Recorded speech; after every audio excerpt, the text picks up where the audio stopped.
بسم الله الرحمن الرحيم الحمد لله رب العالمين الصلاة والسلام على رسوله الأمين وعلى آله وصحبه أجمعين أما بعد പ്രിയപ്പെട്ട മുഅ്മിനീങ്ങളെ അസ്സലാമു അലൈക്കും വറഹ്മത്തുള്ളാഹി വബറകാതുഹു. എല്ലാവർക്കും സുഖവും സന്തോഷവും കരുതുന്നു. അല്ലാഹു സുബ്ഹാനഹു വ തആല ആ നിലയിലാക്കി തരട്ടെ നാം ഏവരെയും. അല്ലാഹുവിൻ്റെ ജന്നാത്തുൽ ഫിർദൗസിൽ നാം ഏവരെയും ഒരുമിച്ച് കൂട്ടുകയും ചെയ്യട്ടെ. ആമീൻ യാ റബ്ബൽ ആലമീൻ. കഴിഞ്ഞ വീഡിയോയിൽ നമ്മൾ 3 ആയത്തുകളെ സംബന്ധിച്ച് പറഞ്ഞു. 4-ാമത്തേതിലേക്ക് പ്രവേശിച്ചു. 4-ാമത്തെ ആയത്ത് റഫഅനാ ലക ദിക്റക, ഇൻശിറാഅ സൂറത്തിൽ നിന്നുള്ള 4-ാമത്തെ ആയത്താണ്. ഇതിൽ റഫഅനാ ലക ദിക്റക എന്ന് പറഞ്ഞിട്ടുണ്ട്. ഈ റഫഅനാ ലക ദിക്റക എന്ന് പറഞ്ഞാൽ നബിയുടെ സ്ഥാനം, നബിയെ സംബന്ധിച്ച് ഉള്ള നബിയുടെ യശസ് വല്ലാതെ ഉയർത്തിയിട്ടുണ്ട്. ഈ ഉയർത്തിയത് എങ്ങനെ? റഫഅനാ ശഅനക അഅലൈനാ മഖാമക ഫിദ്ദുനിയ വൽ ആഖിറ, ദുന്യാവിലും ആഖിറത്തിലും നബിയുടെ സ്ഥാനത്തെ ഉയർത്തി. വജഅൽനാ ഇസ്മക മഖ്റൂനൻ ബിസ്മി, എൻ്റെ പേരിനോട് ചേർത്തുകൊണ്ട് റസൂലിൻ്റെ പേര് പറയുന്ന ഇടങ്ങൾ ധാരാളമുണ്ട്. ലാ ഉദ്കറു ഇല്ലാ ദുഃഖീർത്തമായി, നബിയോട് പറയാണ്, എന്നെ പറ്റി എവിടെ പറയപ്പെടുന്നു അവിടെ നിന്നെയും പറ്റി പറയുന്നുണ്ട്. റസൂലിനോട് പറയാം അല്ലാഹു തആല റഫഅല്ലാഹു ദിക്റഹു ഫിദ്ദുനിയ വൽ ആഖിറ, ദുനിയാവിലും ആഖിറത്തിലും അല്ലാഹു നബിയെ സംബന്ധിച്ച് പറയുന്ന രംഗങ്ങൾ ഉണ്ടാക്കി തീർത്തിട്ടുണ്ട്. ഫിൽ ഹദീസി അത്താനി ജിബ്രീൽ ഫഖാല യാ മുഹമ്മദ് ഇന്ന റബ്ബക യഖൂൽ അതദ്രി കൈഫ റഫഅതു ദിക്റക. ഹദീസിലുണ്ട്, അത് റസൂൽ സല്ലല്ലാഹു അലൈഹി വസല്ലം ഒരിക്കൽ പറഞ്ഞു, അത്താനി ജിബ്രീൽ അലൈഹിസ്സലാം എൻ്റെ അടുക്കൽ വന്നിട്ട് എന്നോട് ചോദിക്കുകയാണ്, അത്താനി യാ മുഹമ്മദ്, അല്ലയോ മുഹമ്മദ് സല്ലല്ലാഹു അലൈഹി വസല്ലം, ഇന്ന റബ്ബക യഖൂൽ, നിന്റെ റബ്ബ്, നിന്റെ രക്ഷിതാവ് പറയുന്നു, ആ തദ്രി കൈഫ റഫഅതു ദിക്റക, നിന്നെ സംബന്ധിച്ചുള്ള പറയൽ, നിന്നെ സംബന്ധിച്ച പറയൽ ഞാൻ ഉയർത്തി എന്ന് പറഞ്ഞത് എങ്ങനെയാണെന്ന് അറിയോ നിനക്ക് എന്ന് റസൂലിനോട് ചോദിക്കുക. അപ്പൊ ഞാൻ പറഞ്ഞു, റസൂല് പിന്നെ പറഞ്ഞു, അല്ലാഹു അഅലം, അല്ലാഹു തആല അഅലം, പടച്ചോനെ അറിയുള്ളൂ, അത് എനിക്കറിയില്ല എന്ന് പറഞ്ഞു. അപ്പോൾ അല്ലാഹു പറഞ്ഞു, ഇദാ ദുഃഖിർത്തമായി, എന്നെ പറ്റി പറയപ്പെട്ടാൽ നിന്നെ പറ്റിയും പറയപ്പെടും എൻ്റെ കൂടെ എന്നുള്ളത് പറഞ്ഞു കൊടുത്തു റസൂൽ. ഇങ്ങനെയാണ് അല്ലാഹുവിനെ റഫഅനാ ലക ദിക്റകിന്റെ ഒരു ഭാഗം. പിന്നെ എല്ലാ പ്രാസംഗികരും എല്ലാ എഴുത്തുകാരും എല്ലാവിധ ഒരു രംഗത്ത് കുറച്ച് ആള് കൂടിയാൽ തന്നെ അവിടെ അള്ളാഹുവിനെ സ്തുതിക്കുകയും അവിടെ ഖുർആൻ ഓതുകയും അവിടെ റസൂലിന്റെ പേരിൽ സ്വലാത്ത് ചെല്ലുകയും ചെയ്യുന്ന രംഗങ്ങൾ ഒരു 4 പേര് കൂടിയ സ്ഥലത്ത് അവിടെ ഉണ്ടാവും. ദ്വാരക്കലും അങ്ങനെയുള്ള കാര്യങ്ങളൊക്കെ അവിടെ നടക്കും. അപ്പോൾ ഇത് ഇങ്ങനെ നബിയുടെ പേര് പറയപ്പെടുന്നതിൽ നിന്ന് മുസ്ലിം സമൂഹം ഒഴിവായ രംഗങ്ങൾ ഇല്ല എന്ന് തന്നെ പറയാം. ബാങ്ക് ലോകത്താകമാനം നടക്കുന്ന ഒരു കാര്യമാണല്ലോ. അപ്പോൾ നമസ്കാരത്തിന് 5 നേരം ബാങ്ക് കൊടുക്കണം. ആ 5 നേരം ബാങ്ക് കൊടുക്കുമ്പോൾ അത് കഴിഞ്ഞ് നിസ്കരിക്കാൻ സമയത്ത് ഇഖാമത്ത് കൊടുക്കും.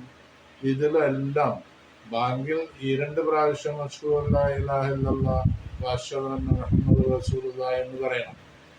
ഇഖാമത്തിൽ ഓരോ തവണ അശ്ഹദു അല്ലാ ഇലാഹ ഇല്ലല്ലാഹ് അശ്ഹദു അന്ന മുഹമ്മദൻ റസൂലുള്ളാഹി എന്ന് പറയണം. പിന്നെ കലിമത്തെ ഷഹാദത്തിന്റെ 2 കലിമത്ത്, അത് അശ്ഹദു അല്ലാ ഇലാഹ ഇല്ലല്ലാഹ് അശ്ഹദു അന്ന മുഹമ്മദൻ റസൂലുള്ളാഹി എന്നാണ്. ഇത് ലോകത്താകമാനം എപ്പോഴും പറയപ്പെടുന്നതാണ്. ഒരു മുസ്ലിമാവേണമെങ്കിൽ ഷഹാദത്ത് കലിമ ഉച്ചരിക്കണം. അപ്പോൾ അള്ളാഹുവിന്റെ സംബന്ധിച്ചുള്ളത് മാത്രം ഉച്ചരിച്ചാൽ പോലെ റസൂലിനെ പറ്റി പറഞ്ഞാലാണ് അവിടെ മുസ്ലിം ആവുള്ളൂ. അപ്പൊ എന്തൊരു സ്ഥാനമാണ് റസൂലിന്. റസൂലില്ലാത്ത ഒരു കാര്യം ലോകത്ത് സൃഷ്ടികൾക്കില്ല.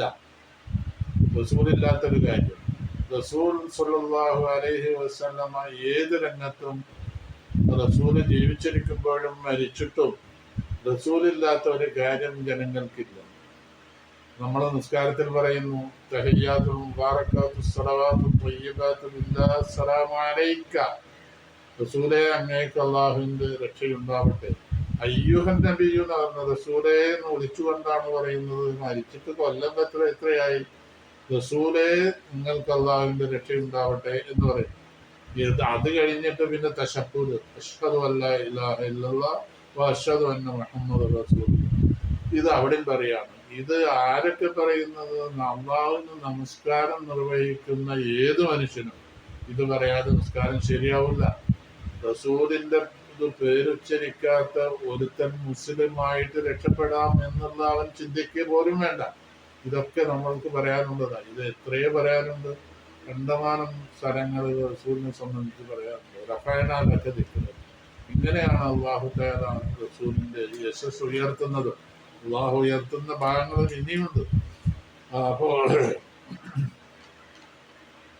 ഇതിനെ സംബന്ധിച്ച് അധികം വിശദീകരിക്കുന്നില്ല. ഹസ്സാൻ ബിൻ സാബിത്ത് വലിയ കവിയാണ്, റസൂലിന്റെ സഹാബിയാണ്. അദ്ദേഹം ഒരു പാട്ട് പാടിയത്, ഒരു ബൈത്ത് എഴുതിയത് ഞാൻ വായിക്കാം. വമ്മൽ ഇലാഹു ഇസ്മൻ നബിയ്യ അസ്മിഹി ഇദ് ഖാല ഫിൽ ഖംസിൽ മുഅദ്ദിൻ വശ്ഹദു എന്ന് പറഞ്ഞിട്ട് ഹസ്സാൻ ബിൻ പാടിയ ഇതാണ്. വമ്മൽ ഇലാഹു ഇസ്മൻ നബിയ്യ ഇലസ്മിഹി, നബിയുടെ പേര് ഇലാഹായ അള്ളാഹു സുബ്ഹാനഹു വ തആല നബിയുടെ പേര് അള്ളാഹുവിന്റെ പേരിനോട് ചേർത്ത് വെച്ച് പറഞ്ഞു. ഇദ് ഖാല ഫിൽ ഖംസി അൽ മുഅദ്ദിനു അശ്ഹദു അല്ലാ ഇലാഹ ഇല്ലല്ലാഹ് എന്ന് ബാങ്ക് കൊടുക്കുന്നവൻ, 5 നേരം നമസ്കാരത്തിൽ ബാങ്ക് കൊടുക്കുന്നയാള് മുഅദ്ദിൻ പറയാണ് അശ്ഹദു അല്ലാ ഇലാഹ ഇല്ലല്ലാഹ് അശ്ഹദു അന്ന മുഹമ്മദ് റസൂലുള്ളാഹ് എന്ന്. അപ്പോൾ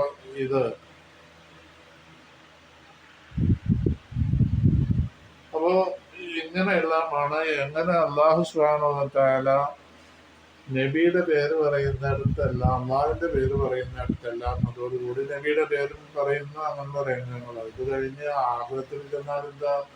ആഖിറത്തിൽ ഉന്നതമായ സ്ഥാനല്ലേ അള്ളാഹു വെച്ചിട്ടുള്ളത്. ശഫാഅത്തുൽ ഉദ്മ. ആരാളും പ്രവാചകന്മാരും ആരും തന്നെ ശഫാഅത്തിന് മുതിരാത്ത സമയത്ത് റസൂൽ ആവശ്യം, ജനങ്ങളുടെ ആവശ്യം ഏറ്റെടുത്തുകൊണ്ട് അള്ളാഹുവിനോട് സുജൂദിലായിട്ട് വീണുകൊണ്ട് അള്ളാഹുവിനോട് പറയാണ്, എൻ്റെ ഉമ്മത്തിനെ അല്ലെങ്കിൽ ജനങ്ങളെ ഒരു വിചാരണ ചെയ്യണം എന്നുള്ള കാര്യം അള്ളാഹു പറയുന്ന അനുസരിച്ച് അവിടെ ശഫാഅത്തുൽ ഉദ്മ സംഭവിക്കുകയാണ്. അപ്പോൾ ഇങ്ങനെ സംഭവിക്കുമ്പോൾ എന്താണ് റസൂലിനുള്ള സ്ഥാനം?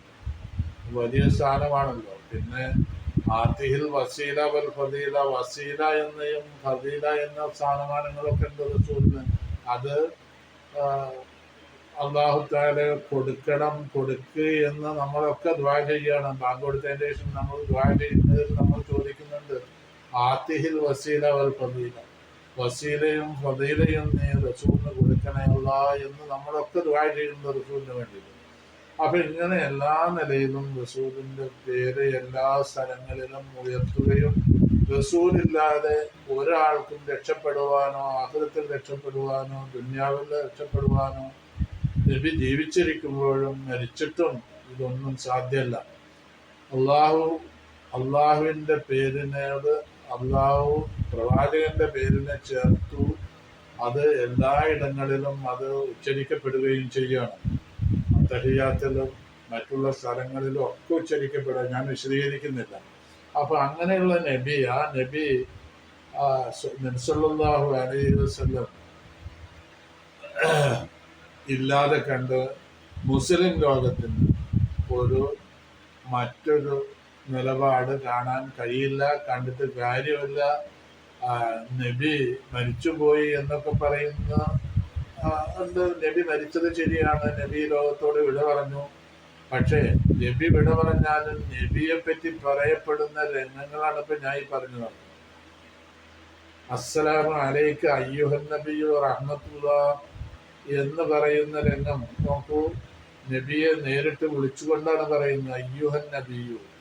നബിയെ നേരിട്ട് പറയുന്ന രംഗമാണ് അയ്യുഹൻ നബി, ഒരാളെ വിളിക്കുന്ന ശൈലി.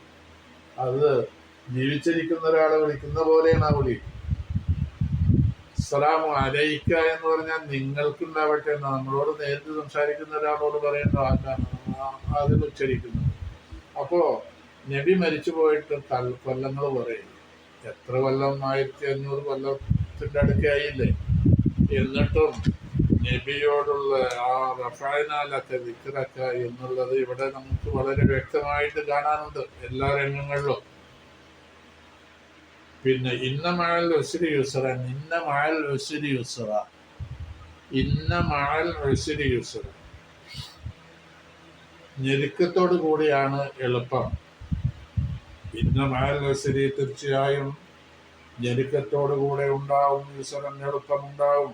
യഅതി ബഅദൽ ഫറജ്, ഒരു വിഷമം പിടിപെട്ട് കഴിഞ്ഞാൽ അതിന് ഉടനെയായിട്ട് ഒരു തുറസ്സുണ്ടാവും. എന്ന് പറഞ്ഞാൽ അതിൽ നിന്ന് ആ വിഷമത്തിൽ നിന്ന് മുക്തമാവുന്ന ഒരു ഘട്ടം വരും എന്നാണ് അല്ലാഹു തആല പറഞ്ഞിട്ടുള്ളത്. കാന റസൂലുള്ളാഹി സ്വല്ലല്ലാഹു അലൈഹി വസല്ലം അസ്ഹാബു, റസൂലും സഹാബത്തും ഒരു വേള ആയിരുന്നു വളരെ ദീർഘത്തിലും വിഷമത്തിലുമായിരുന്നു. കാരണം മുശ്രിക്കീങ്ങള് റസൂലിനെ ബുദ്ധിമുട്ടിക്കുക, അവിടെ പ്രവാചകന്മാര് നബി സല്ലല്ലാഹു അലൈഹി വസല്ലമയെയും നബിയിൽ വിശ്വസിച്ച ആളുകളെയും ബുദ്ധിമുട്ടിക്കുകയും ഉപദ്രവിക്കുകയും ചെയ്യുന്ന ഒരു ഘട്ടം ഉണ്ടായിരുന്നു. അതിൽ നിന്നല്ല അല്ലാഹു തആല സമാധാനപ്പെടുത്തി, നിങ്ങള് ഒന്നുകൊണ്ടും വിഷമിക്കണ്ട, ഇന്ന മഅൽ ഉസ്രി യുസ്ര, വിഷമം കഴിഞ്ഞാൽ ഒരു എളുപ്പം നിങ്ങൾക്ക് വരാൻ പോകുന്നുണ്ട് എന്നുള്ള ആ മുന്നറിയിപ്പ് നൽകുകയും ചെയ്തു. അപ്പോൾ ഇത് 2 പ്രാവശ്യമാണ് അവിടെ പറഞ്ഞത്. അതിന് മടക്കി പറഞ്ഞു, ഇന്ന മഅൽ ഉസ്രി യുസ്രൻ, ഇന്ന മഅൽ ഉസ്രി യുസ്ര, തീർച്ചയായും എളുപ്പത്തിന്, ഞെരുക്കത്തിന് ശേഷം ഒരു എളുപ്പമുണ്ടാവും. അപ്പോൾ നിങ്ങൾ വിഷമിക്കേണ്ടതില്ല എന്ന് നബിയെ സമാധാനപ്പെടുത്തുകയും ചെയ്തു. ഇതാ ഫറഹത്ത ഫൻസബ്, നിങ്ങൾ ഈ ഇതാ ഫറഹത്ത, നിങ്ങൾ ഒഴിവായാൽ, ഈ ജനങ്ങളെ ദഅവത്ത് ചെയ്യുന്ന, ജനങ്ങൾക്ക് പ്രബോധനം ചെയ്യുന്ന രംഗങ്ങളുണ്ടല്ലോ, ജനങ്ങളെ ഇസ്ലാമിലേക്ക് ക്ഷണിക്കുക, വലിയ ദൗത്യമായിരുന്നു നബി സല്ലല്ലാഹു അലൈഹി വസല്ലമ നടപ്പിൽ വരുത്തിയത്. കാരണം നബിക്ക് ഒരു ഭാഗത്ത് ശത്രുക്കളുടെ ശത്രുതയിലുള്ള പ്രവർത്തനങ്ങളും വാക്കുകളും പിന്നെ ഇങ്ങനെ നബിയെ നോവിക്കുന്ന പല ഘട്ടങ്ങളും കഴിഞ്ഞു പോയി. നബിയെ ഉപദ്രവിക്കുക പോലും ചെയ്തിട്ടുണ്ട്. കല്ലെറിഞ്ഞിട്ട് രക്തമൊലിച്ച ചരിത്രമൊക്കെ നമുക്കറിയാം. നബിയുടെ വേണ്ടപ്പെട്ട ആളുകൾ, തായിഫുകാര്, അതൊക്കെ നമുക്ക് കേട്ടിട്ടുണ്ട്, നമ്മൾ അറിഞ്ഞിട്ടുണ്ട്, അറിഞ്ഞ കാര്യങ്ങളാണ്. അപ്പൊ ഇങ്ങനെ ഉപദ്രവങ്ങൾ കണ്ടമാനം, എന്നിട്ട് അവസാനം വീട് വളഞ്ഞു നബിയെ കൊല്ലാൻ വേണ്ടിയിട്ട്. അങ്ങനെ നബി സല്ലല്ലാഹു അലൈഹി വസല്ലമ ഹിജ്റ പോകുന്ന സന്ദർഭത്തിൽ വീട് വളഞ്ഞു. പക്ഷെ നബി അവിടുന്ന് രക്ഷപ്പെട്ടിട്ടുണ്ടായിരുന്നു. വേറെ ആളായിരുന്നു നബിയുടെ വിരുപ്പിൽ കിടന്നിരുന്നത്. അവര് തെറ്റിദ്ധരിച്ചു, അലി റളിയല്ലാഹു അൻഹുവിനെ തെറ്റിദ്ധരിച്ചു റസൂലാണെന്ന്. ആ നിലയ്ക്ക് അവർ വളഞ്ഞു. അപ്പൊ അത്രയും ഉപദ്രവങ്ങളെല്ലാം പലതും സഹിച്ചു. പിന്നെ അവര് ബഹിഷ്കരിച്ചില്ല, നബിയെയും മോമിനീങ്ങളെയും ഒക്കെ ബഹിഷ്കരിച്ചു. ഒരു സാധനവും ഭക്ഷ്യസാധനങ്ങളൊന്നും കിട്ടാതെ വിഷമിക്കുന്നത് എന്നൊക്കെ ഉണ്ടായിട്ടുണ്ട്. അപ്പൊ ഇങ്ങനെയൊക്കെ ചെയ്ത് ബുദ്ധിമുട്ടിച്ച ആളുകളാണ്. അപ്പൊ അതിനെ സംബന്ധിച്ച് അല്ലാഹു തആല സമാധാനിപ്പിക്കുക റസൂലിനെ. അപ്പൊ ഇത്തരം ഈ ദഅവത്തിൽ നിന്നൊക്കെ നബിക്ക് ഒഴിവ് കിട്ടിയാൽ, ഫറഹുത്താനങ്ങൾ ഒഴിവായാൽ, ഫൻസബ്, അള്ളാഹുവിന് ഇബാദത്ത് എടുക്കുന്ന നിങ്ങൾ ത്യാഗം ചെയ്യണം. ഫൻസബ്, അള്ളാഹുവിനെ ഇബാദത്ത് എടുക്കുന്നതിൽ നിങ്ങൾ ബുദ്ധിമുട്ടുക എന്നാ പറഞ്ഞത് അല്ലാഹു. ഇതാ ഫറഹുത്ത ഫൻസബ് ഇലാ റബ്ബിക, നിന്റെ റബ്ബിലേക്ക് ഫർഗബ്, നിന്റെ ആഗ്രഹങ്ങളെല്ലാം സമർപ്പിക്കുകയും ചെയ്യുക എന്താണ്. അപ്പോ നിങ്ങൾ ജനങ്ങളെ ക്ഷണിക്കുന്നതിൽ നിന്ന് നിങ്ങൾ ഒഴിവായി കഴിഞ്ഞാൽ ഖാലിഖിനെ ഇബാദത്ത് ചെയ്യുന്നതിൽ നിങ്ങൾ പരിശ്രമിക്കുക എന്നാണ് ഇലാ ഫറഗുത്ത മത്സരം. പിന്നെ ഇലാ റബ്ബിക ഫർഗബ്, നിങ്ങളുടെ ആഗ്രഹങ്ങളും മറ്റുമൊക്കെ അള്ളാഹുവിനെ സമർപ്പിക്കുക. കാരണം ദുന്യാവ് എന്ന് പറഞ്ഞാൽ അത് ഫാനിയത്താണ്, നശിച്ചു പോകുന്നതാണ്, ആഖിറം ബാക്കിയാവുന്നതാണ്.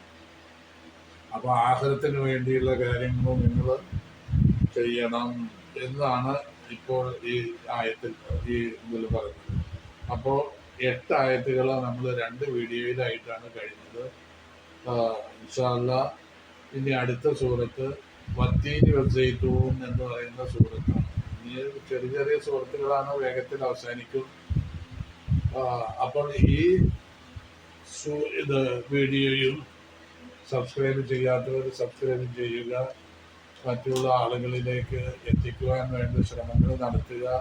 ഇതെല്ലാമാണ് നിങ്ങൾക്ക് ചെയ്യാനുള്ള ഏറ്റവും വലിയ, ഖുർആനെ സംബന്ധിച്ച് നിങ്ങൾക്ക് ചെയ്യാനുള്ള ഒരു വലിയ ഒരു ഇബാദത്താണ്. അല്ലാഹു സുബ്ഹാനഹു വ തആല ഖുർആനെ സ്നേഹിക്കുവാനും ഖുർആനിൻ്റെ തത്വങ്ങളനുസരിച്ച് ജീവിക്കുവാനും അല്ലാഹു സുബ്ഹാനഹു വ തആല നമുക്കെല്ലാവർക്കും തൗഫീഖ് ചെയ്യട്ടെ എന്ന് പ്രാർത്ഥിച്ചുകൊണ്ട് ഈ വീഡിയോ ഇവിടെ നിർത്തുന്നു. അസ്സലാമു അലൈക്കും വറഹ്മത്തുള്ളാഹി വബറകാതുഹു.